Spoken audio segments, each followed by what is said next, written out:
Բարգավաճ Հայաստան կուսակցությունը ստեղծվեց 2004 թվականին Գագիկ Ծառուկյանի կողմից, Հայաստանի ամենահարուստ գործարարներից մեկի ձեռքով։ Թղթի վրա դա կուսակցություն էր։ Գործնականում այն մեծացավ Մուլտիգրուպի, Ծառուկյանի հիմնադրամի, Կենտրոն հեռուստաընկերության, բիզնես աշխատակիցների, տեղական կապերի և տարիներով ստեղծված անձնական կախվածության վրա։ Մեխանիզմը պարզ էր։ Ընտրություններից առաջ մարդիկ տեսնում էին օգնություն, անվճար ծառայություններ,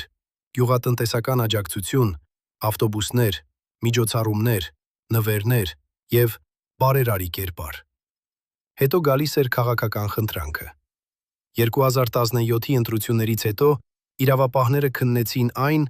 ինչ նկարագրվում էր որպես ԲՀԿ դաշինքի հետ կապվող կազմակերպված ընտրակաշառքի սխեմա։ Ըստ գործի նյութերի մասին հրապարակումների, սա մեկ մարդու գյուղում փող բաժանելու պատմություն չէր։ Խոսքը ցուցակների, պատասխանատուների, գումարների և ձայների թիրախների մասին էր։ 2020-ին Ծառուկյանը զրկվեց պատգամավորական անձեռնմխելիությունից։ Սեպտեմբերին կալանավորվեց, հոկտեմբերին ազատ արձակվեց գրառավով։ 2025-ին նույն ընտրակաշառքի գործը դեռ դատարանում էր։ Իսկ հիմա 2026-ին Ծառուկյանը կրկին կուսակցության ցուցակի առաջին համարն է։